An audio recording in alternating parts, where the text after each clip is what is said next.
Hello, hello. Magandang umaga mga kadyali. Abi, good morning. Good morning Saan po, tayo mga pupunta? Tita Chris po. Ayan, mga kadyali, sa lahat po na nagtatanong po kung nasaan si Ate Chris. Hingian po natin ang update. Punta po natin siya sa kanila. Okay. Okay. Update ko po kayo pagdating ko po dun mga kadyali kasi magdadrive pa po ako eh. Po mga kajali, papunta na po kami kay Tita Chris. Galing na, vlogger na rin si Ate Abby. Yan po yung mga gulay mga kajali. Yan po tinatanim po na mga ano po din tao.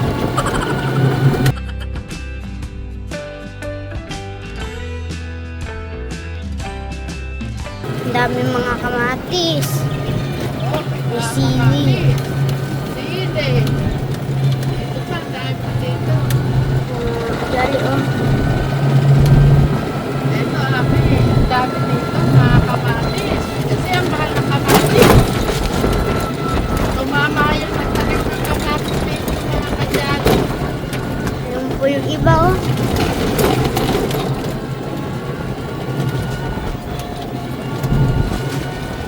Bakit kami mga kamatis natin, tsaka upo. May bunga ni upo.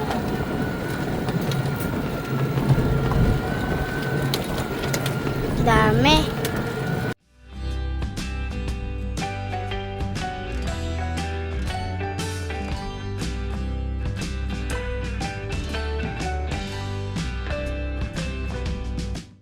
Si Abby, mga kadyali. Para natin po siya si Kuya Clark. At mamaya mga kadyali, may pamiesta tayo kalati. Ito dali.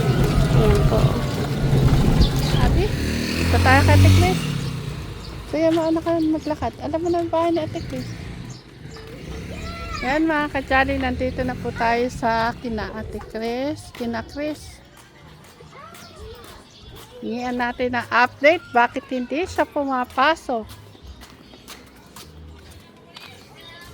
Good morning po. Si Chris pare. Ayan. Ito po ang tatay ni Chris, si pare. Okay, itong pare. Kamusta si kumare? Ayun, maganda. Nakikilala ko si pare. Ayan po ang tatay ni Chris, mga kajali. Kamusta? Mukhang pinagsasayang mo pa yata kami. Hello po mga kajali. Ayan, maraming nagtatanong, Chris, bakit daw hindi ka na raw nakikita? Kaya kayo na. Kaya ako napasugot dito, nabasa ko sa comment, hindi ka na raw nakikita ng mga kajali. Kaya nga po, hindi niyo ako nakikita. Sinanay po kasi Nagkasakit. yung nga po sinanay. Ayan, na hospital po kasi. Kumare, kamusta na?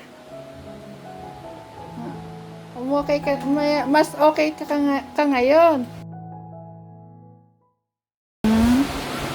Mga kajali sinanay po, alos magkakalating buwan may get. Ilang weeks siyang na-confine? 2 weeks may get. Ayan, 2 weeks po na-confine. Doon po siya dito naman siya nagpasko, diba?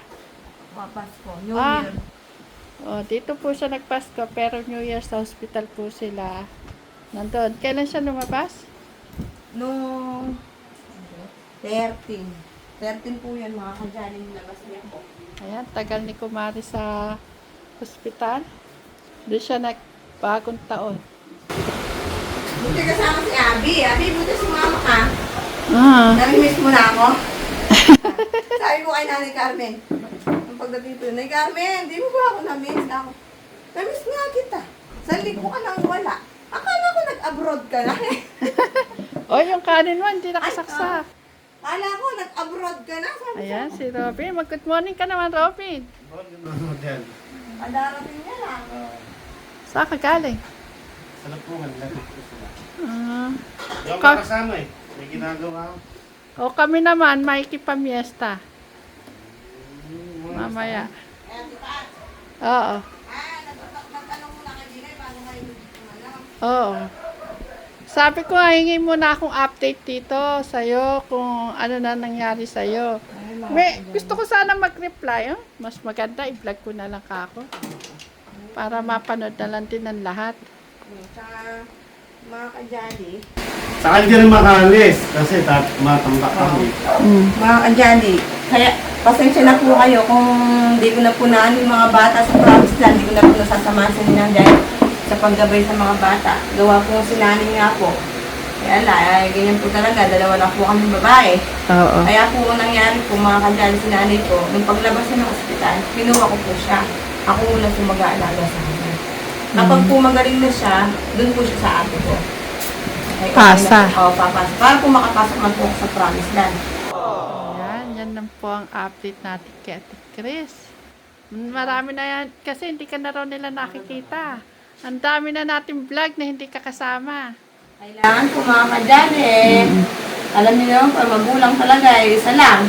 Wala lang pong ibang mag-aalaga, kundi kami lang pong dalawa po ng ate ko. Pero ang laki ng ano ni Kumare kesa nung nakaraan. Okay. Siya na nga, sumusuko ngayon sa pagkain. Una, ayaw kumain. Ngayon siya pa. Sige, kaya din na-test ko. Ang sugar niya ngayon, alos 80 lang, 86 lang. Dapat hindi mo Hindi muna... ko na muna in-inject, insulin. Kasi 86 lang. Yung mamonitor Yung ko. pang-inject niya, saka yung pang-inject niya, isa lang. Parehas lang. Kaya nga. Same lang sila. Yung ang tagal na nung pa-inject ko, diba? Pan-test po ng sugar po yun ng mga Test ko ng kajali. sugar. Eh, araw-araw po, tinetest ko siya. Minomonitor ko po yung sugar niya. Kasi nga po, bumagsak po yung sugar niya. Nag-40 lang po yung sugar. Tapos, yung potassium niya po, bagsak din po. Tapos, yung dugo po niya, natatalo po sa yung puti sa pula. Tapos, tumasas po yung presyon.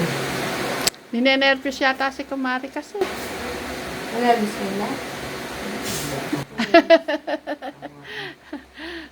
Nanginginig po siya pag gabi.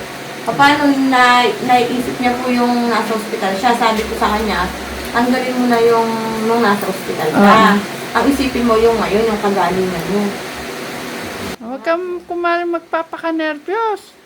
Yan ang ano sa'yo, makakapagpahina. Pasensya na po mga kajal. Sana maintindihan niyo po ako.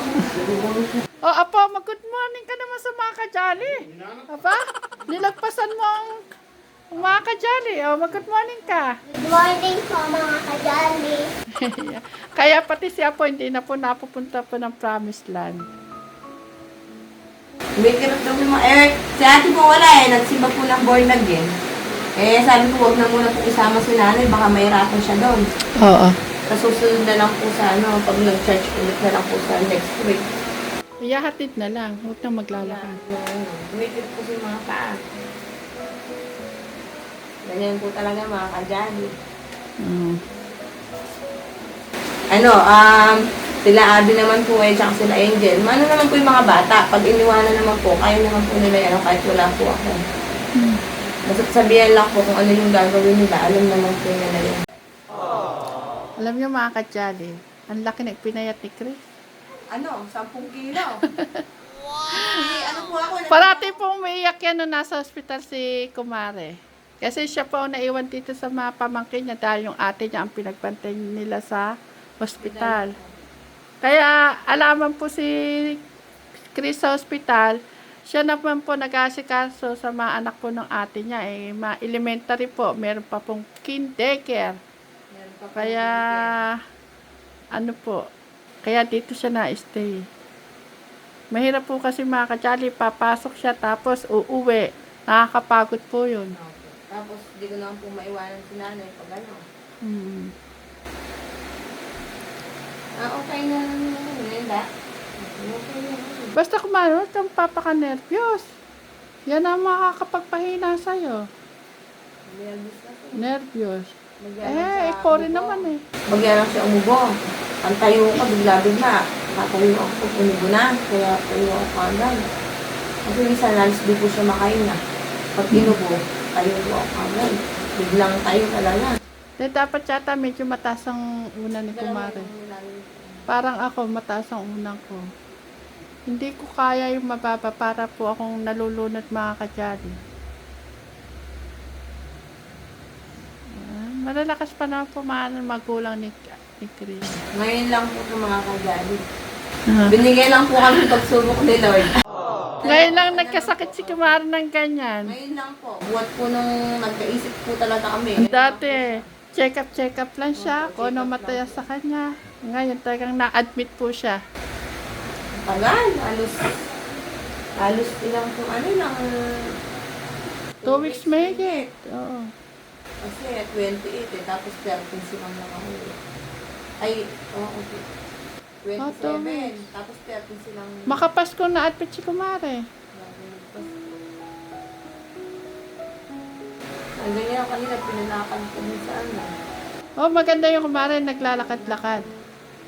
Yung naarawan ka. Kasi, Ang pinayag ko mga kajali, 10. yun lang po pala makakapagpayat kay Chris.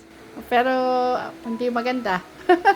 Di ba po dati po, sabi ko nagda-diet po ako kasi nga po yung ano, di ba po kay Ate Bat 63 ako, ngayon ano po ako 62. Hindi, Ay, 52. Opo, mag-53.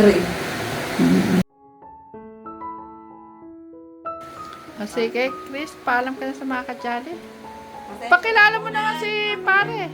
tatay po. Matandaan din. Ayan. Paalam po, pasensya na po ulit mga kajali. Ayan. Ayan. Maraming salamat po mga kajali sa pagmamahal at suporta po ninyo sa aming channel. Parati po kayo mag-iingat. Abi, bye-bye. Mua-mua, chup-chup. Pagaling ka, Kumare. Yan po, uwi na po kami mga kajali.